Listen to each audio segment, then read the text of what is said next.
Hi, welcome. Good morning. Please have a seat at the middle of the table, please. Yeah, Thank you very much. thank you. Welcome to this public service interpreting, or in short PSI, certification test for English and Spanish. Please make yourself comfortable, because before we start we will introduce ourselves and get to know each other a little bit. First, my colleagues of the certification jury and I will introduce ourselves. I am Pascal Rilov, and as chair of the jury I'll monitor the test procedure. I will also assess your English, interpreting technique, and deontology, or in other words, how you comply with and manage the PSI Code of Ethics. I work for the Public Service Interpreting Certification Service of the Flemish Government Integration Agency. And now I pass the floor to the colleague to my right. Good morning. My name is Alexandra. I'm an interpreter trainer and expert in interpreter assessment.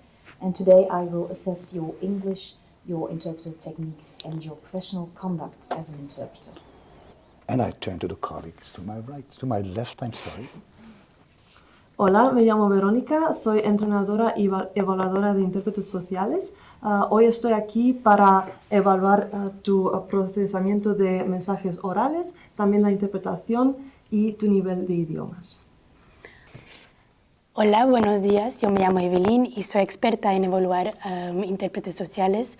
Hoy día vamos a evaluarte juntas, entonces estoy acá para evaluar tu conocimiento y tu nivel de español. Hello, my name is Laura and I'm here to take a test to become a public service interpreter. And why do I want to do this? Well, I'd like to speak a lot, different languages, and if I can help people in the process, it's a bonus. Before we start the certification test, I inform you of how we will proceed. We will test the following 5 key competencies. Your B2 level oral command of both of the working languages, English and Spanish in this case. The extent to which you are able to process and reproduce oral messages, and how you comply with the PSI Code of Ethics and resolve ethical conflicts. The test consists of a first role play, followed by a break, my favorite part, a second role play, and after role play 2, the certification test ends and you are finally free to go. The jury must remain here to continue their assessment. In order to pass the certification test, candidates must pass the whole test and consequently each of the role plays and all 5 of the key competencies. The entire certification test, that is both of the role plays, will be videotaped for learning purposes, should a candidate fail the test, and with the aim to use the recordings in a complaints procedure should the need arise. Is everything clear for you? To you? Do you have any questions? No, everything is clear to me. I don't have any questions. All good things start with their beginning, so we will start with role play 1, logical. But before we start with the first role play, let me add that each role play simulates a real service encounter, in which the role of the service provider and client are played by the jurors or actors. Only the jurors or actors have a script of the role plays, and the part of the interpreter is ensured, of course, by you, the candidate. You may use the notebook and pen on the table and take notes, or you may, as I am observing now, you may use your own. You brought your own booklet, which is fine. In each of the role plays, there's a longer message or section to be interpreted. In role play 1, this is from English to Spanish, and in role play 2, the other way around, from Spanish into English. And you are expected to interpret consecutively. After each role play, we ask you to hand over your notes This is just a measure to keep the test materials from being spread. Role play 1, as I said. We'll start with the test now. Role play 1 is situated in a shelter for asylum seekers. The service encounter or conversation is about finding stable housing. Present are a client or asylum seeker and the reception center or shelter service provider, and you are the interpreter. The role players may go to their seats. Allow me, as you do so, to adjust the camera. Please proceed, you may go to your seats. You may start when I say the role play starts now.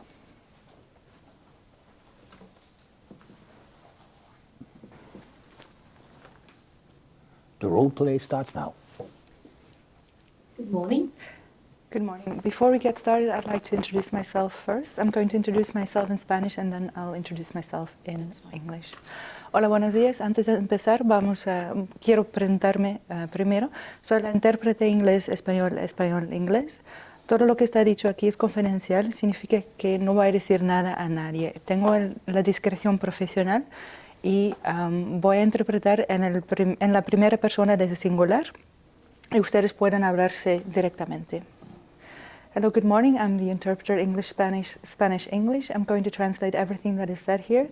I'm an impartial person and you can speak to each other directly. I will translate in first person, singular. Okay, thank you. Good morning. How may I help you today? Hola, buenos días. ¿Cómo puedo ayudarle hoy? Buenos días. Llevo unos meses en un centro de acogida para solicitantes de asilo y me resulta difícil encontrar vivienda estable. Y me preguntaba si podría ayudarme con eso. Hello, good morning. I've been living in an asylum seeker reception center for a couple of months now, and I've been having difficulties finding a stable housing.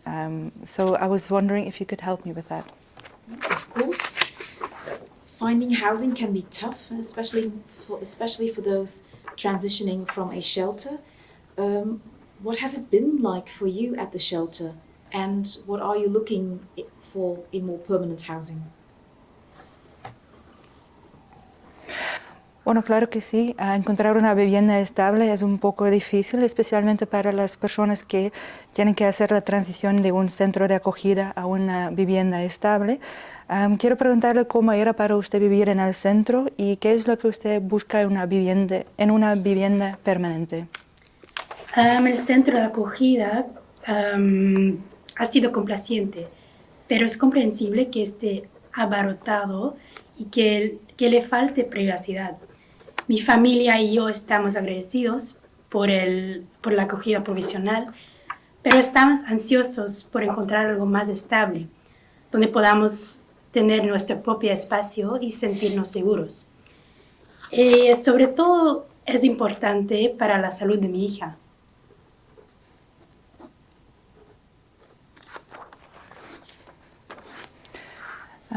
Well, the asylum seeker center, the stay here has been quite nice, but of course there is a lack of privacy here. And we are very grateful for the people here at the asylum center, but we've been looking for our own place to live in terms of privacy and safety, but especially for the health of my daughter. I understand. Can you tell me a bit more about your daughter's health concerns?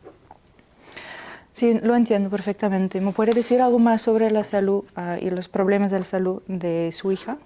Sí, ella tiene asma y el hacinamiento empeora sus síntomas.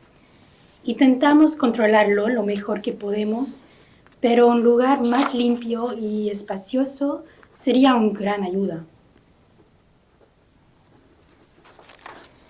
Well, yes, so my daughter has asthma, and since we've been staying here, the symptoms have become worse. We try to get everything under control, but if we were to live in a space that is cleaner and more spacious, that would be a great help. Mm-hmm. Well, we'll definitely consider that when we look for housing. It's crucial to find a place that supports your family's health and well-being. Have you tried reaching out to local housing organizations or public housing?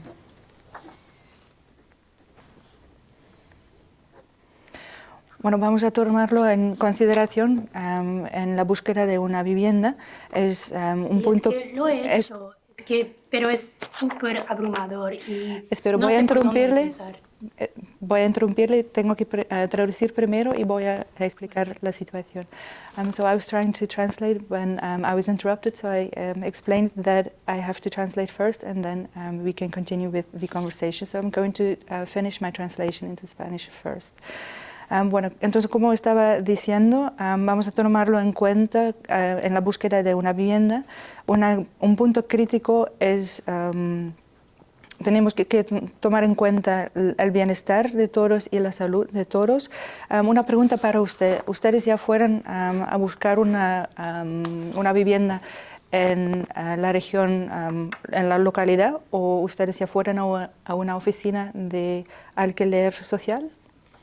Bueno, lo he hecho, pero es abrumador y no sé por dónde empezar. Well, we already did that, but it's quite a lot, and we just don't know how to get started with that. I know that navigating the housing system can be confusing, especially when you're already facing challenges such as transitioning from a shelter. But don't worry, I can help you through. Let me tell you about another asylum-seeking family that I helped.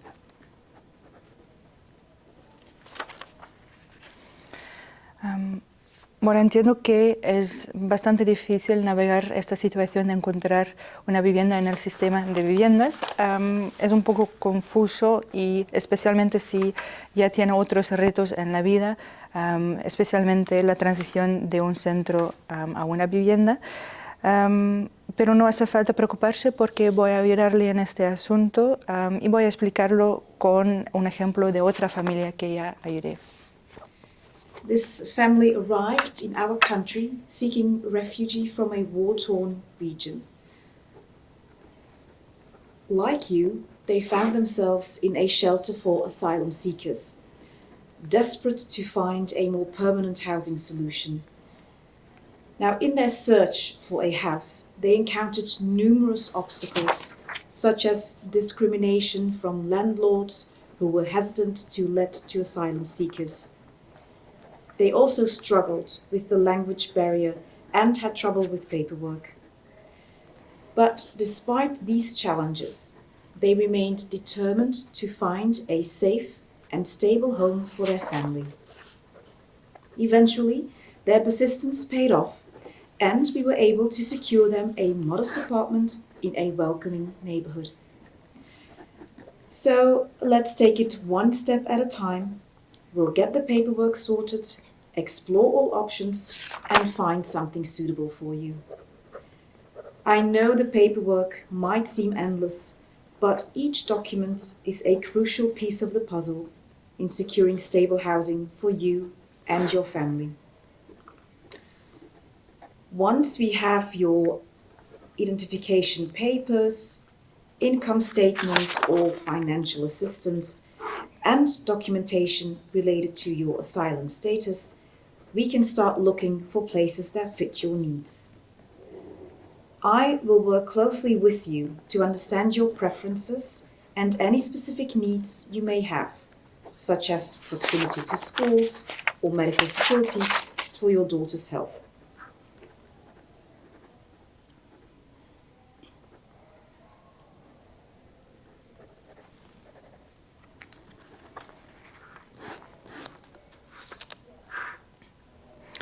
Bueno, entonces había una familia que llegó aquí de un país donde había una guerra y en la región donde ellos vivían.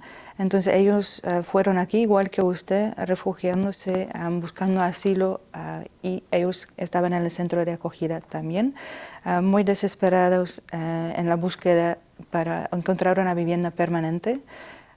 Había unos obstáculos en este camino, una discriminación de parte del propietario que no quería o que estaba un poco hesitante en alquiler la vivienda a unos refugiados, unas personas que buscan asilo, también barrera de idioma y problemas con el papeleo. No obstante todos estos problemas, ellos al final encontraron un apartamento seguro. Eso era el objetivo, un lugar seguro y estable para la familia. Al final ellos encontraron esta solución, un apartamento humilde en una buena zona, pero vamos a hacerlo paso a paso.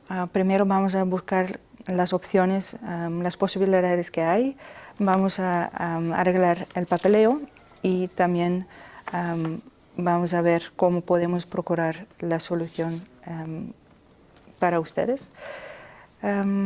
Entonces, ustedes pueden tener unas preferencias, pero el punto crucial es un environamiento estable y seguro para usted y su familia. Vamos a ayudarles con el papelaje, con su recibo de sueldo, su asistencia económica que ustedes reciben. Los documentos del estatus de asilo también son importantes y cuando tenemos todos los documentos que necesitamos podemos continuar con el proceso.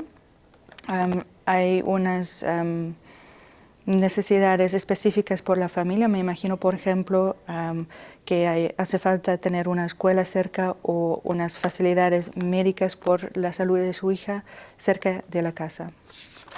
Muchas gracias. Haremos todo lo posible por reunir los documentos necesarios y colaborar con usted en todo momento.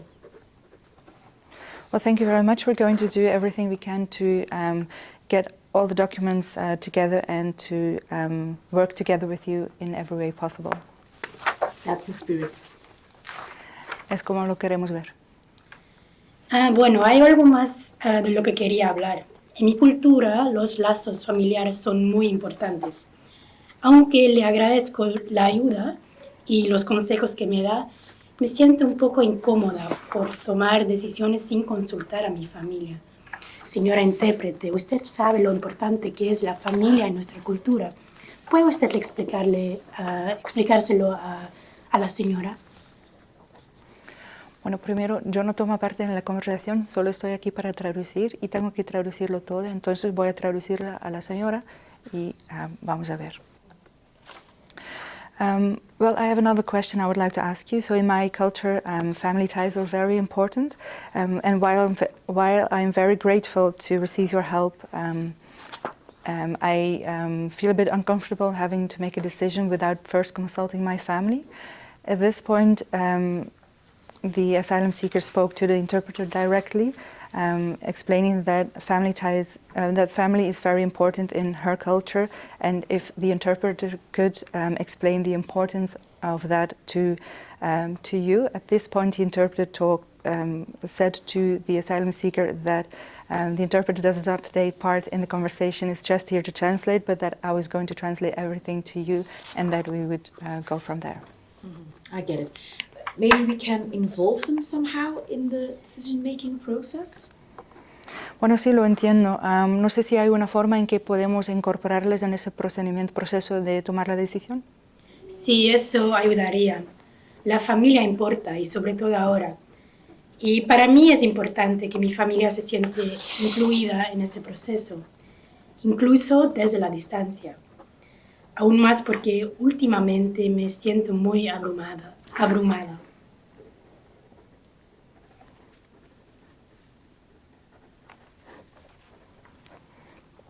Lo siento, no entiendo muy bien la palabra abrumada. ¿Me puede explicar, por favor?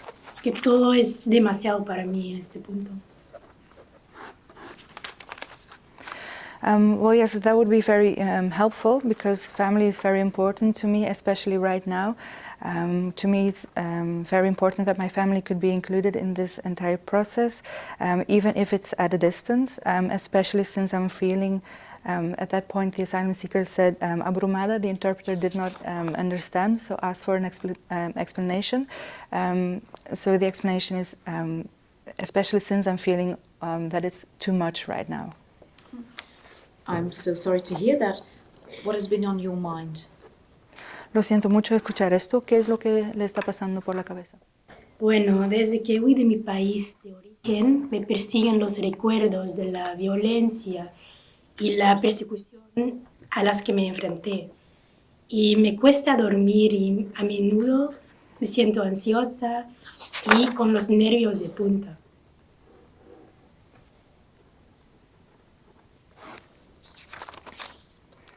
Well, since I had to flee from my country of origin, I have been plagued by memories of violence and persecution. I've been having trouble sleeping. I'm feeling a bit anxious and my nerves are on edge. Well, it's understandable to feel this way after everything you've been through. I think you might be experiencing symptoms of PTSD.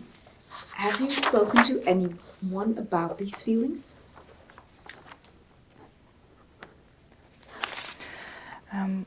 Bueno, se puede entender esto, cómo usted se siente ahora, especialmente después de todo lo que usted vivió. Escuchando esto, pienso que quizás usted puede padecer de unos síntomas del PTSS. No sé si usted ya ha hablado con alguien sobre este punto. No, no lo he hecho. Es que no quería cargar a nadie con mis problemas. No, I haven't done that because I don't want to burden anyone else with my problems. Seeking help is not a burden. In fact, it takes strength to recognize when you need support. There are resources available to help you cope with PTSD and other mental health challenges. Would you be open to exploring some options together?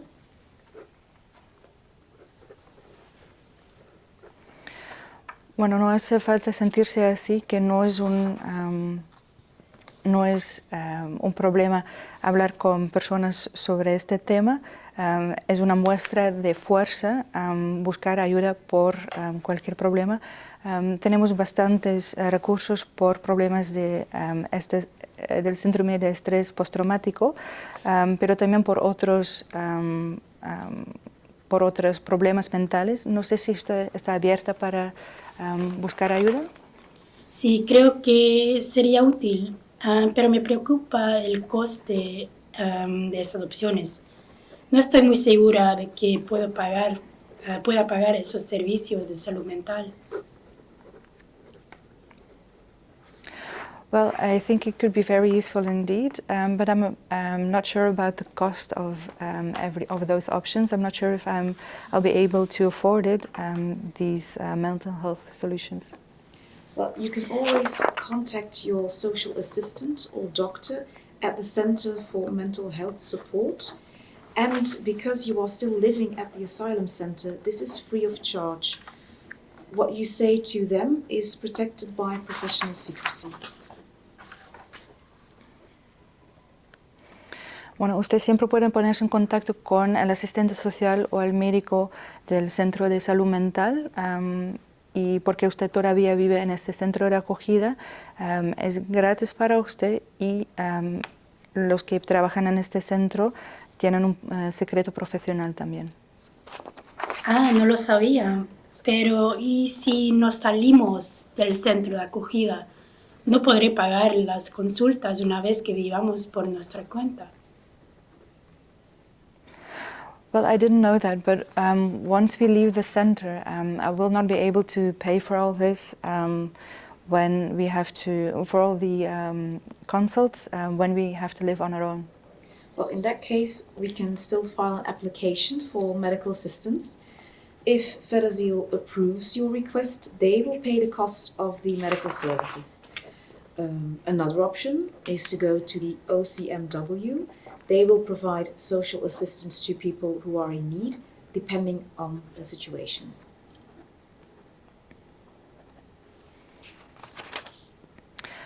Bueno, en este caso podemos solicitar ayuda a Fedazil, ayuda médica, y si Fedazil está de acuerdo con la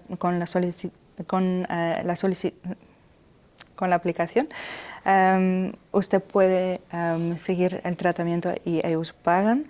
Otra opción es ir al OCMW. Usted puede hablar con un asistente social.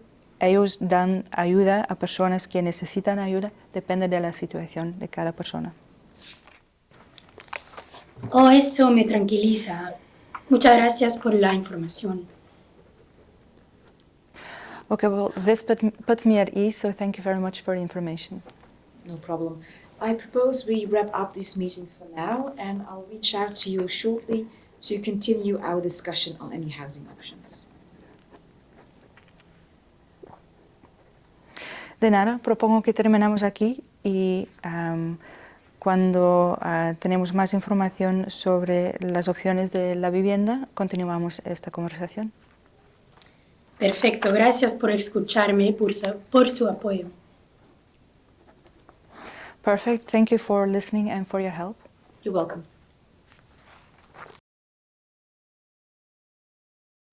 May I ask for your notes, please? Certainly.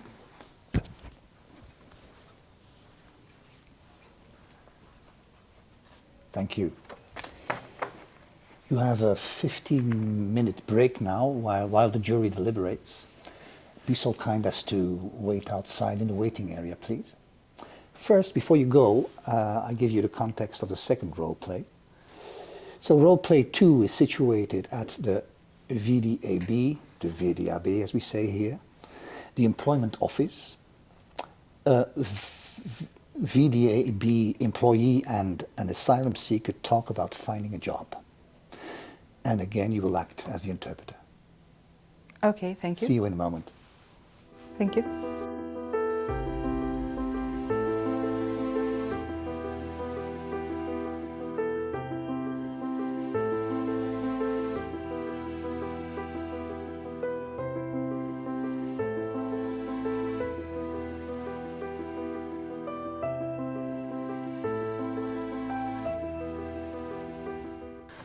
Okay, colleague, yes, for the ontology, interpreting technique, and English, I have the following remarks or enumeration. One remark, I only have one remark for the ontology or for ethics. In the first ethical conflict, and I just want to check it for you. In the first ethical conflict, as the interpreter refers to her role as interpreter, she refers to herself as I and not, as she should, not as the interpreter. So that's one slight remark, I think. The other, she solved the other conflicts quite well. She did, yes. Another point is, at a certain point I had the impression, not exactly sure, I will have to check with our Spanish colleagues, that she didn't grasp the Spanish word for abrumada, and then it becomes important for our part of the deliberation. But she decided to ask for an explanation. Good. She decided to ask for an explanation to the client, and then she renders the message beautifully. So, well done. Yep. And another element, yes, well, in the last take, she did not interpret, she did not translate. It's a small, it's a short sentence, you're welcome, so on, you're welcome, but she did not translate it, so you must tell her to try and keep her focus until the very end, and indeed translate everything. And then I turn to so can you agree? I concur, yeah, definitely. If you agree with me, for the processing oral messages, I go to the assessment grid now. The reproduction of oral messages complying with the PSI Code of Ethics, confidentiality, neutrality. B2 level of English, accuracy, transparency, interpersonal skills, resolve ethical conflicts, and the command of the working languages. As for English, I've already mentioned it. It's a pass, I think. Yes, I agree, Okay. definitely. Then for Spanish, so what are the results that you have come up with? So we have noticed that generally she has a full interpretation. So her performance is here and there. It's quite full. At some points she compensates for some gaps. For example, we also wrote down which parts we didn't get to hear. Maybe small phrases, let's say. Could you give me a few examples of that? Some examples, for example, in the sentence, it's crucial to find a place that supports your family's health and well-being. She dropped the phrase to find a place that supports, so she summarized it as your family's health and well-being is crucial. So the part to find a place that supports family health and well-being. I'm taking notes while you're Right. giving the examples. So It's one she example. drops to find a place and then? Or find a place that supports your family's health and well-being. So that becomes your family's health and well-being is crucial. Okay, so it's a bit of a the support element. Yeah, that, the support disappears. element of the accommodation. Right. Also at some point, so at the end of the long piece, so when the assistant is explaining, I'll work closely with you to understand your preferences and your needs, like proximity to schools and medical facilities. She again drops the first part, so she doesn't mention I will work closely with you in order to understand your preference and needs. She translated it as I can imagine you have preferences and needs, such as, for example, proximity to schools and medical facilities. But so we're missing that part where the assistant shows her own engagement and motivation to understand the asylum seeker. Mm-hmm. Right. I also wrote down that the last phrase, "You are welcome," was dropped. So again, the focus should be kept until the very end, so that the asylum seeker, the client, also knows what is being communicated. Maybe in terms of terminology, there have been some shifts. So first of all, when at the beginning of the role play, the assistant talks about the shelter, and this offers an interpreting solution to the interpreter, because at first she was using a different kind of translation, but then she picked up so shelter in English, and then she also adjusted it into Spanish, centro de acogida. And what did she use before that? First of all, it was just some centro. Yeah, the acogida was not very clear in the beginning. That, for example, what else? When talking about the post-traumatic stress disorder, she uses an acronym, PTSS, but that is actually the acronym that we use in Dutch. So PTSS PTSS doesn't mean anything in English, in Spanish. Sorry. The second time that it's being mentioned, she says it in full, and then it's a lot more correct and understandable. She says síndrome de estrés postraumático. Could be trastorno de estrés postraumático. So she was able to correct herself, but the first time that she mentioned it was a reflex from Dutch.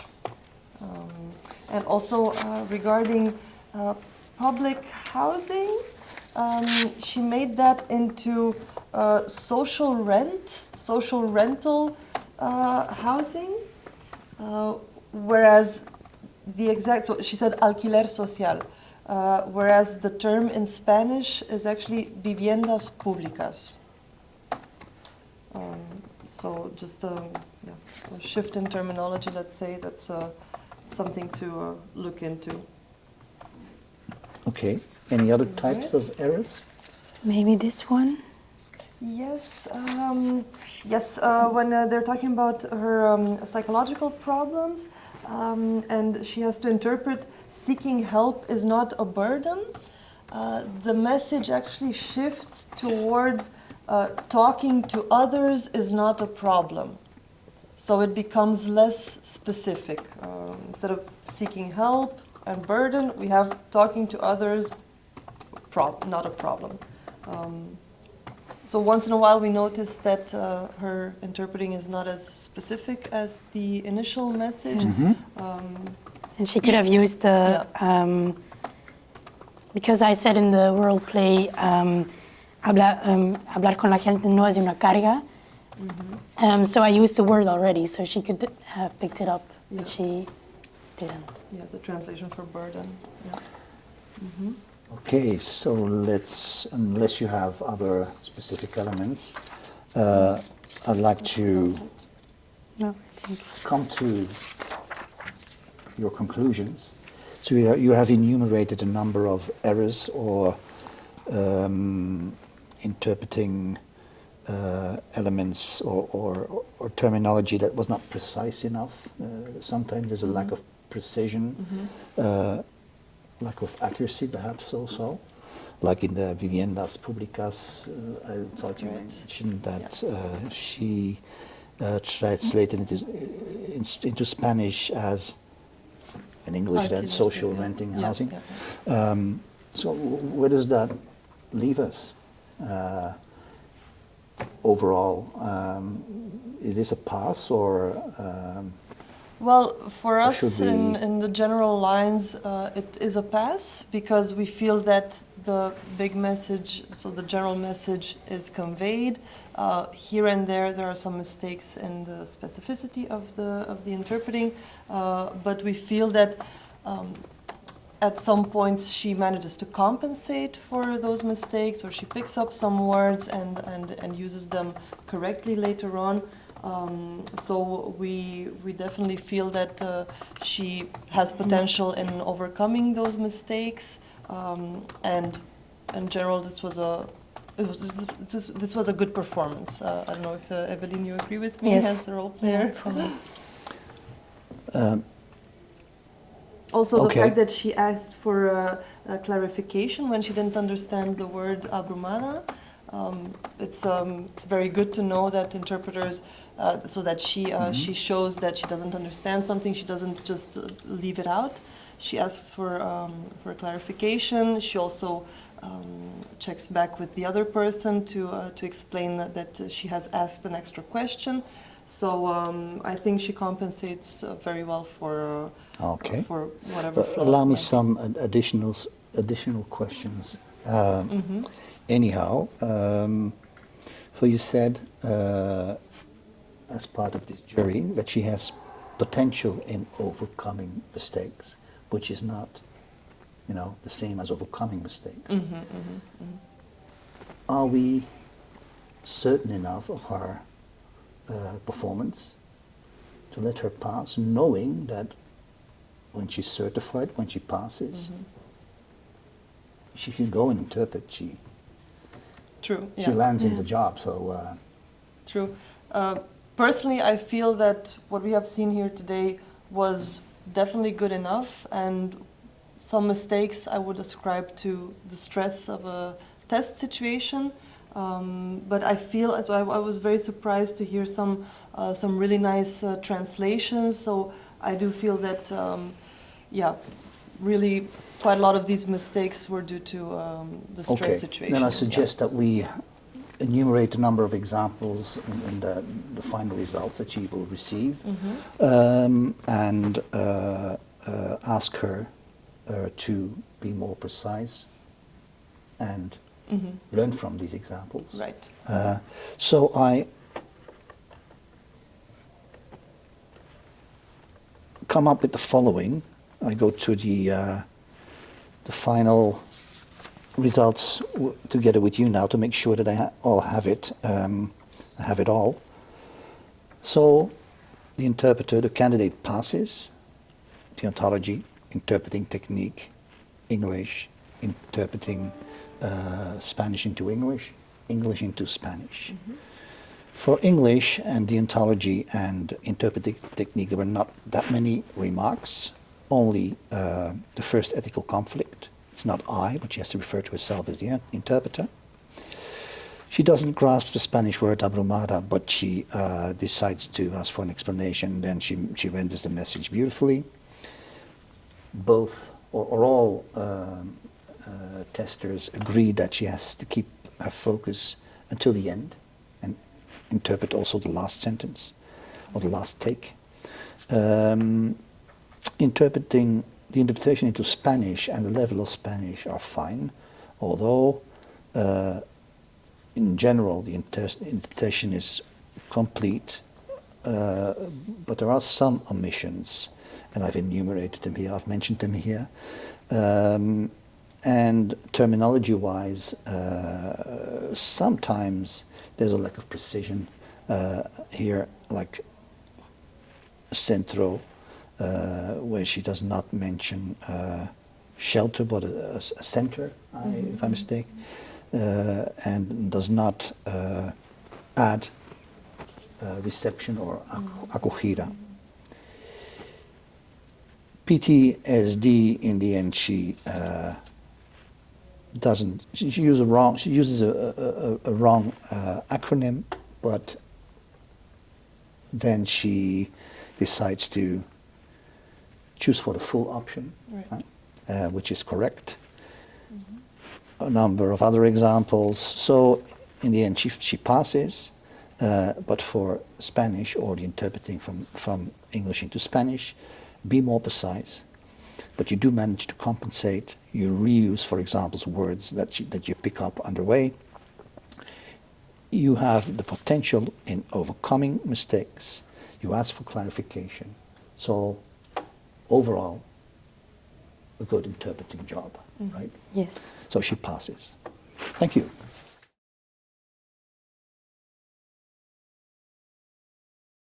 Welcome to the VDAB, as we say. How can I assist you today? Before we get started, I would like to introduce myself first. I'm going to do that in Spanish first, and then I'm going to introduce myself in English. Hola, buenos días. Antes de empezar, quiero presentarme. Soy la intérprete inglés-español, español-inglés. Voy a traducir todo lo que está dicho, y todo lo que está dicho es confidencial. Tengo un secreto profesional. Soy una persona imparcial. Voy a traducir nada más. Voy a traducir en la primera persona singular y ustedes pueden hablarse directamente. Okay? So good morning, I'm the interpreter English, Spanish, Spanish, English. I'm going to translate everything that is said here. Everything is also confidential. I have professional secrecy. I'm an impartial party, and I'm going to translate in a first person singular. You can speak to each other directly.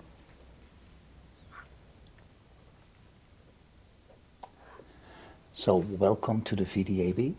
VDAB, as we say. How can I assist you? Buenos días, bienvenida al VDAB. ¿Cómo puedo ayudarle? Gracias. Soy solicitante de asilo. Llegué recientemente a Bélgica y busco ayuda para encontrar empleo. Thank you. So I'm an asylum seeker, and I've just arrived here in Belgium, and I'm looking for a job and looking for help for a job. Of course, we're here to help. Are you already familiar with our organization and procedures?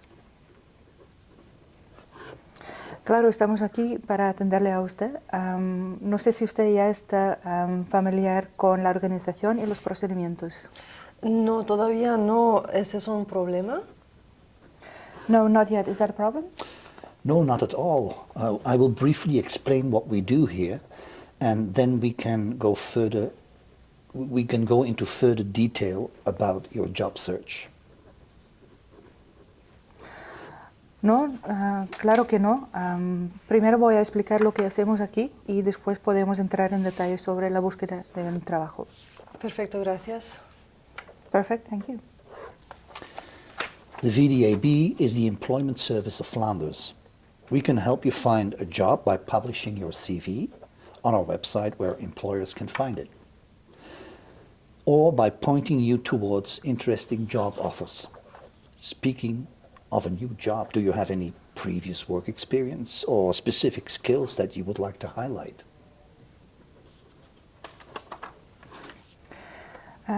BRIAB es el servicio de empleo de Flandes. Lo que podemos hacer es publicar su currículo en el sitio web para que los empleadores puedan encontrar esta información.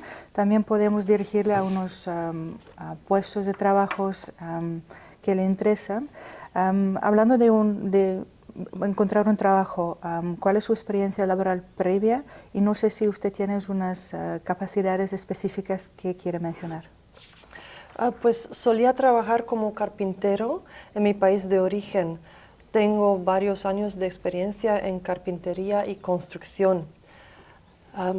Señora intérprete, ¿puede acercarse un poco más, por favor? Porque mi oído no es tan bueno.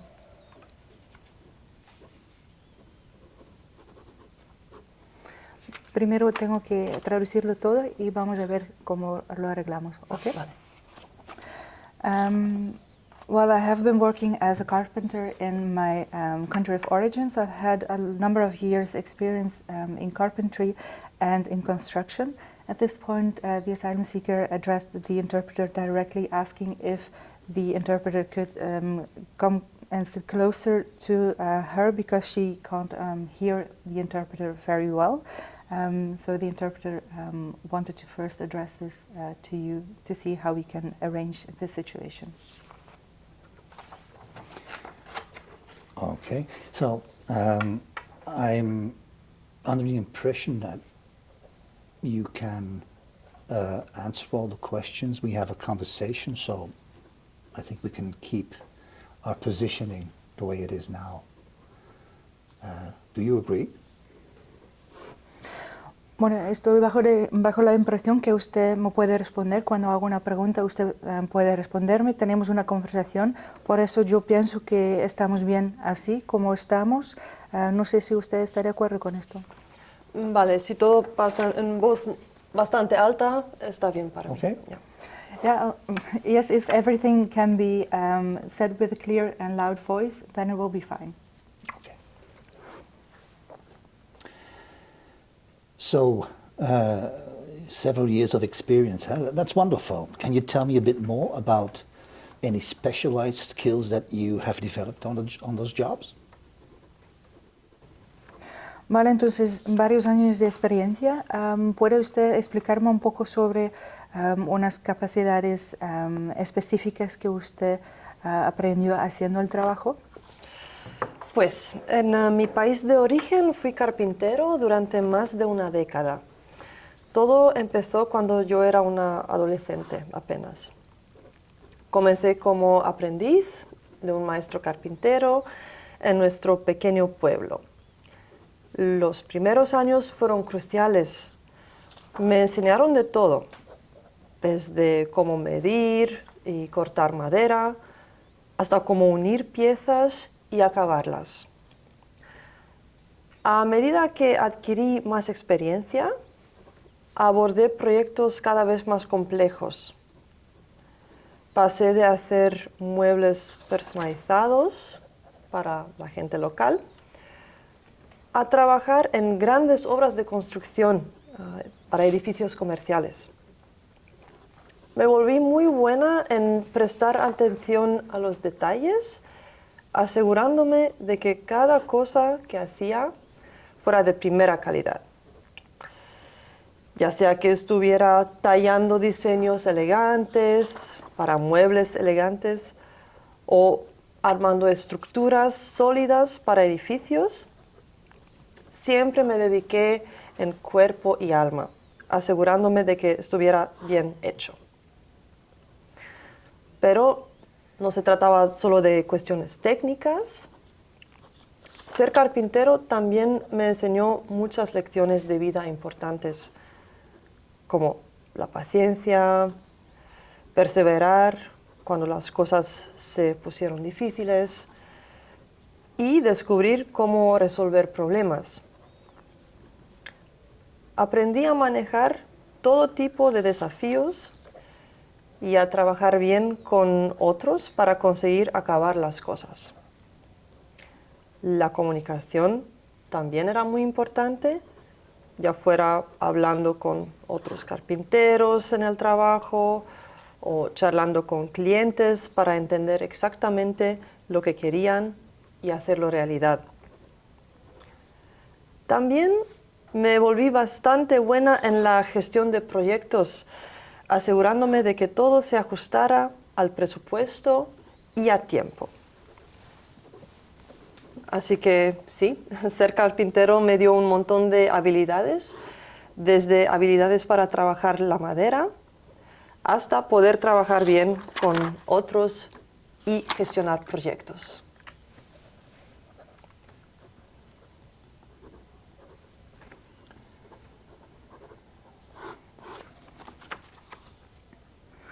Well, in my country of origin, I've been working as a carpenter for over a decade. And everything started when I was a teenager, just about a teenager, and I started an apprenticeship and I learned from a master carpenter that was in my small village. So the first couple of years were crucial. I learned to do a lot of things, measuring, cutting wood, joining pieces together. So I learned everything, and later on I started working on more complex projects, personalized furniture for local people, but also larger projects, construction of buildings. And I've always been very detail-oriented, always making sure that everything that I produce is of top quality. And I've also been working on elegant designs for elegant pieces of furniture, but also working on structures for buildings. Everything I do is with my heart and with my soul, and I want to do everything very well. When working, it's not always just about the technical aspects, it's also about carpentry teaching me life lessons. It has taught me to be patient, to persevere, especially when things are a bit difficult, has also taught me how to problem solve. And I also learned how to tackle any challenge that I find on the way. I've also learned how to work well together with other people and together tackle the jobs at hand. Communication is also something I learned, how to speak with other carpenters on the job, but also how to communicate with clients to make sure that I know what they want to be able to turn that into reality. I've also managed projects to make sure that everything was completed both on time and in budget. So those are the many skills that I have learned. So working with wood was not only about working with wood, but also working with other people and working, managing projects. That's excellent. There are opportunities in the construction sector here in Flanders, and there are definitely employers looking for someone with your profile. Before we continue, are you familiar with the requirements for working in Belgium?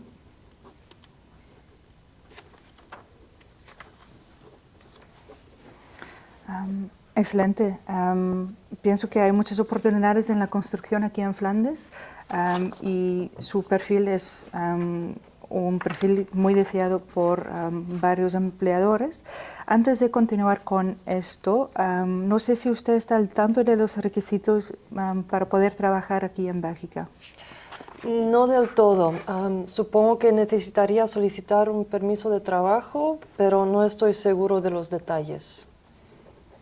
Well, not entirely. I think that I should apply for a work permit, but I'm not familiar with all the details.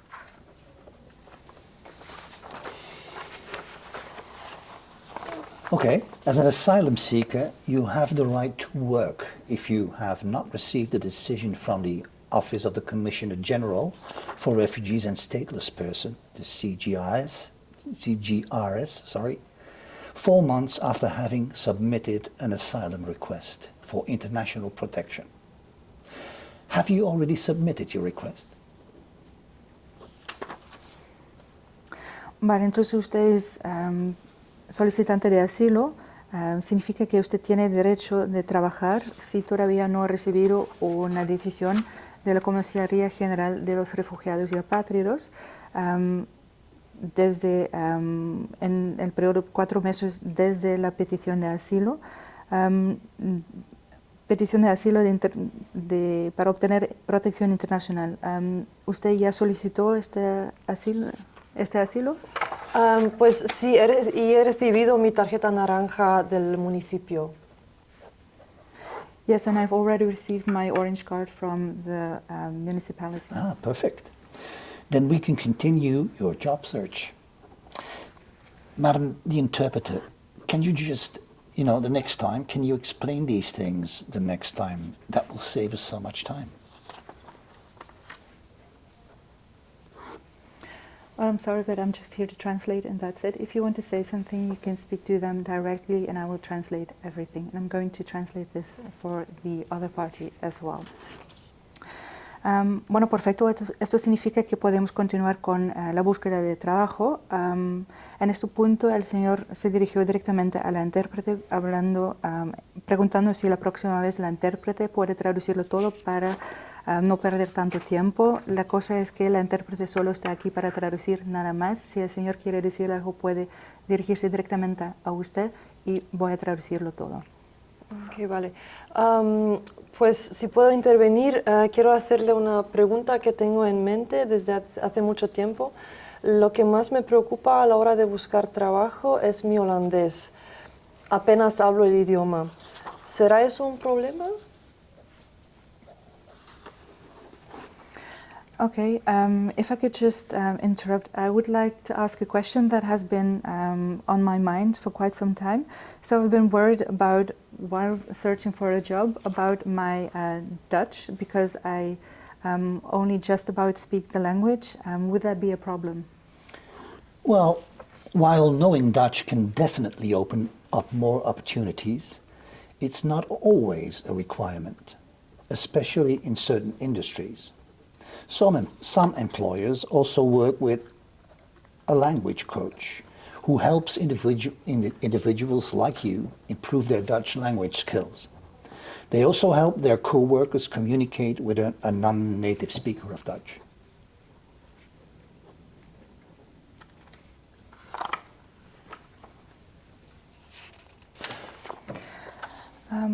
Bueno, entonces, saber neerlandés puede ofrecer más oportunidades, pero no siempre es un requisito. En unas industrias específicas también existe la oportunidad de trabajar con un entrenador de idioma. Eso es específicamente para individuos como usted. Reciben la ayuda de un entrenador por la comunicación, y también ellos van a ayudar los compañeros de trabajo ayudándoles cómo comunicar con un hablante que no es nativo de neerlandés. Eso suena maravilloso. Pues ciertamente estoy abierta a trabajar con un entrenador de idiomas, así que espero poder encontrar un lugar de trabajo adecuado. Señora, ¿ha usted alguna vez trabajado con un profesor de idiomas así? Bueno, lo siento mucho, solo estoy aquí para traducir, nada más que esto, y voy a traducirlo todo. Well, that would be marvelous if there was a language trainer available, and I hope to find a suitable job position. At that point, the asylum seeker spoke to the interpreter directly, asking if she had experience as a language coach, to which the interpreter answered that she's just here to translate and nothing else. Okay.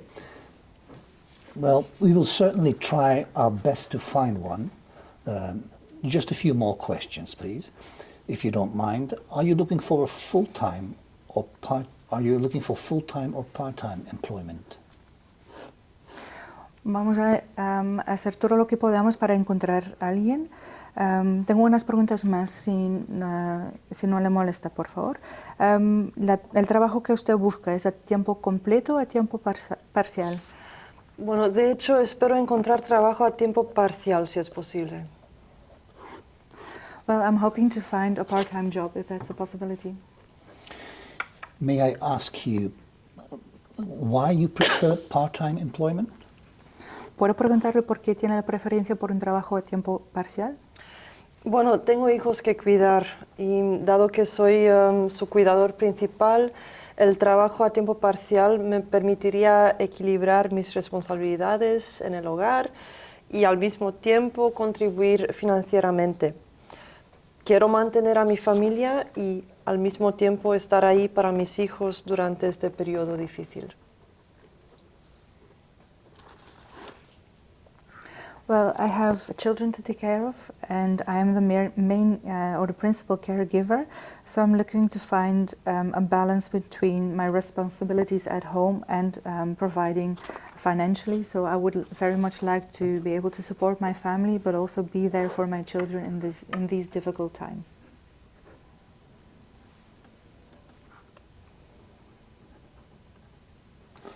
I understand.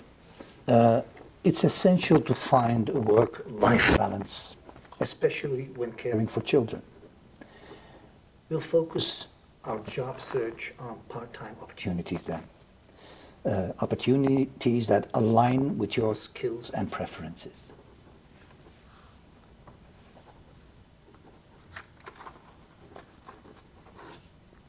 Lo entiendo perfectamente. Es muy importante tener este balance entre la vida laboral y privada, específicamente o especialmente cuando hay niños que tienen que cuidar. Entonces, en la búsqueda vamos a buscar un trabajo a tiempo parcial que también corresponda a sus habilidades, sus capacidades y sus preferencias. Vale, se lo agradezco, gracias. Well, I would like to thank you very much. Thank you. Well then, based on our discussion, I'll assemble a list of relevant job offers for you. Vale, entonces basándome en nuestra conversación voy a redactar una lista con las ofertas de trabajo que son relevantes para usted.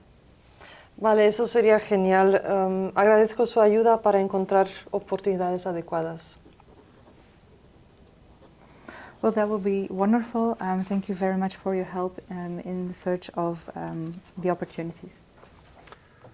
Of course, I'll include part-time positions in industries such as carpentry and related fields, as well as any other roles that may match your skills and preferences.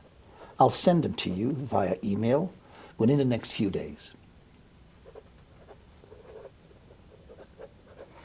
Claro, voy a redactar una lista con las ofertas que tienen que ver, que son parte de la industria de carpintería, pero también industrias relacionadas, y también voy a buscar ofertas de trabajo que tienen que ver con sus habilidades y sus preferencias. Voy a enviar todo esto por correo electrónico dentro de un par de días. Vale, muchas gracias. Estoy muy ansiosa para ver las ofertas de trabajo. Well, thank you very much. I'm looking forward to receiving those job offers. You're very welcome. We're here to support you every step of the way. If you have any more questions or need further assistance, please do not hesitate to contact us. De nada, estamos aquí para usted a cada paso del proceso. Si usted tiene más preguntas, si usted necesita más ayuda, no dude en ponerse en contacto con nosotros.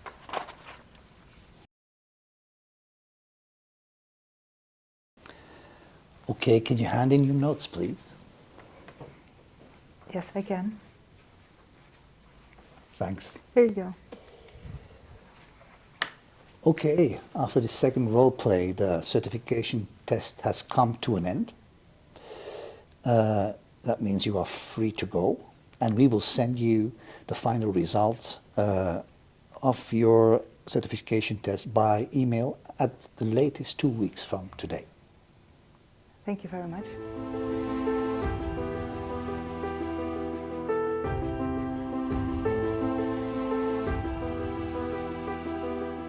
First of all, her command of English B2 level, I think it's obvious that she attains a B2 level, definitely in English. more about the language part later on, but perhaps about the ethical conflicts. I think she resolved that quite nicely. She was interrupted for her introduction. She presented an introduction completely in English, that was fine. In the second deontological conflict, I think she resolved that quite nicely because she put the decision with the VDAB employee, whether or not she could move more closely to the asylum seeker. In this case, because it was about hearing and being able to carry out the interpretation. Nice solution. Was a nice solution, and she gave feedback to both parties, so that was well done. Perhaps in the final deontological conflict, she just said, "I'm only here to translate." She could have added that she is a neutral party in the conversation, and that is the reason why she cannot answer any questions. That might have been a nice touch. Further on. And it would have been a bit less abrupt as well. Yes, yeah, it would have been. Yes, it was somewhat abrupt now that when you say, "I'm just here to translate." Further on, she complies with the code of ethics quite nicely, so that's not a problem. Processing and reproducing oral messages. I think in her rendering into English she was complete. The longer section was fairly complete, only I think 2 very minor things were omitted. There were a couple of nice finds as well, to persevere with my heart and soul. Yeah, I agree. The term carpenter came swiftly, so no real issues there. The only thing that I was wondering, but we should ask the colleagues perhaps what they think. In the section where the asylum seeker talks about her knowledge of Dutch, the English rendering was, "I only just about speak the language," which for me means you speak the language, you have a working knowledge of the language, where it said in the original script, "I barely know any Dutch." Yeah, so what did you say in Spanish? Literally in Spanish, apenas hablo el idioma. I understand the conflict here. Yeah, that you could interpret it as I've only now managed to master the language. Yeah. So this could be a shift that is due to my translation. Yeah. So what was the Spanish? Apenas hablo el idioma. Like the word has 2 different meanings. Yeah. You could interpret it as I barely speak it, or I have only now come to learn it. Yeah. Obviously with the intention of meaning I barely speak it. Yeah. Okay, but then it's not really, we can't blame it on her.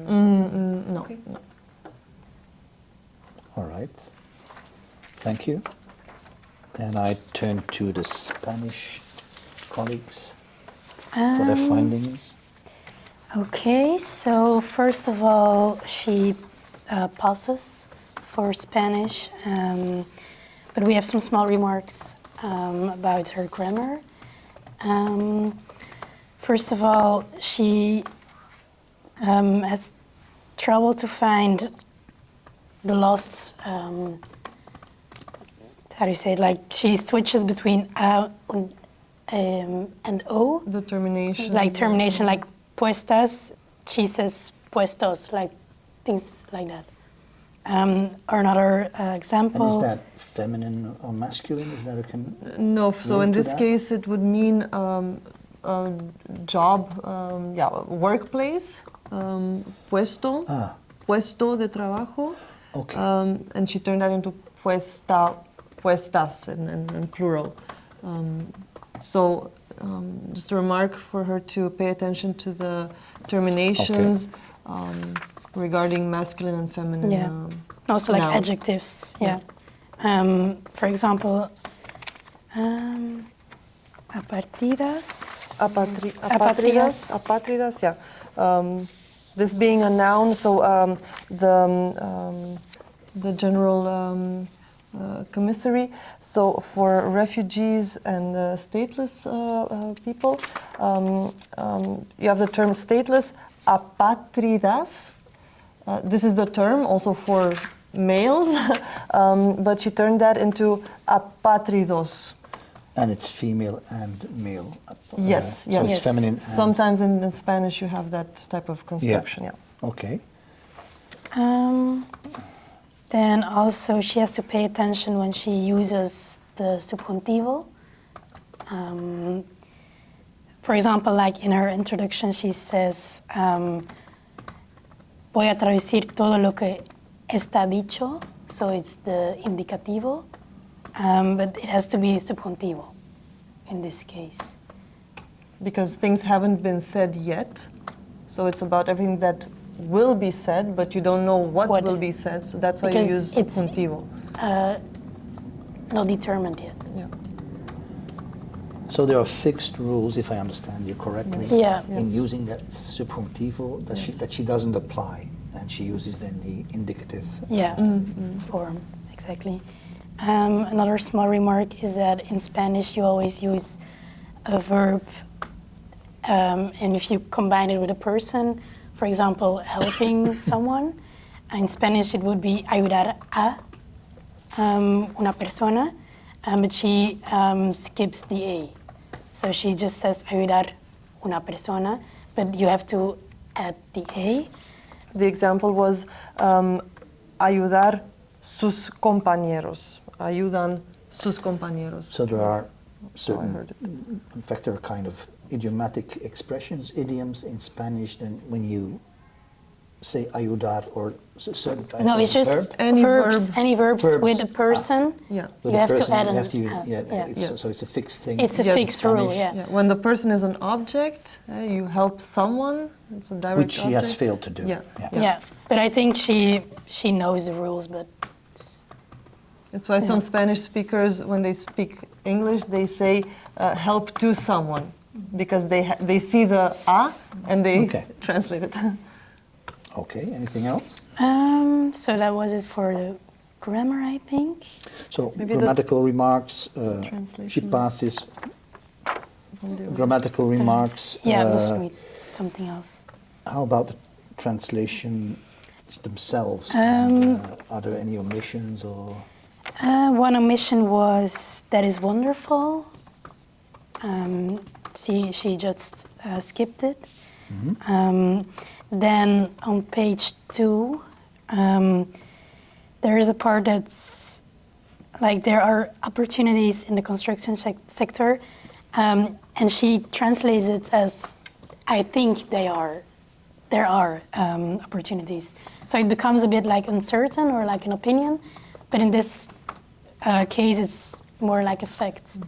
And it comes over like this person thinks there are opportunities, but in fact we don't know. In the same sentence she omits definitely, which also expresses something like Certain. the fact, something certain. So in this sentence it would like come over if it would be like a bit. The result here is that there is a shift in meaning, or at least in nuance. Nuance, yes. These kind of shifts can be important, can distort the message in such a way or to such an extent that communication becomes blurred, Or and can the message create- doesn't come across. Are we? Or can create anxiety in, Yeah. in the listener, in the client. So where do we stand as far as that's concerned? Well, As I you think said, there is a pass. There were a few grammatical errors. They are errors, but we have to mention them.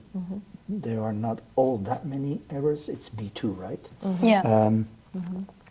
So that's acceptable. And I'm just asking, I'm just wondering, There is one omission that is wonderful, but there's only one omission, if I understand you correctly. But then we get shifts in meaning or in nuance or in the factuality of things. That can be important. So do you still think it's a pass? Well, I still think it was good enough, but she has to pay attention to these like small nuances that can mean that can have consequences. Yeah, in this case, the shift in meaning happened because she actually added, there was an addition, the addition of I think that this is. So as long as she sticks more loyally to the text, to the fragment, then that the fact that she omitted definitely would be less of a problem, right? So here the actual issue is that she added, I think, yo pienso. Yeah. So definitely to pay attention towards additions. Yeah. And she only did this in this one. Yeah, she only did this once, so I Okay. think generally it was. Yeah. Then she translated the word balance, like work-life balance, into balance, balance, something like that. But in Spanish, it's equilibrio. So the balance in Spanish doesn't exist. I think it's more like the thing where you put weights on, scale. Okay. Yeah. But it's like the. Yeah. The abstract concept is equilibrio. Equilibrio. Then in the conflicts, she always uses the first person. So she says, estoy aquí. Estoy is the first person. So she never, or in this case, didn't use el intérprete no puede. So she says, I am only here to translate, instead of the interpreters. Okay. As in English in the first role play, Yeah. but only once there. And then, And here she does it the whole time? yeah. Each ethical conflict? I had the feeling in one conflict she was referring to herself as la intérprete. So when she was switching back to me. And do you feel we can settle for a remark here, or does that influence the result?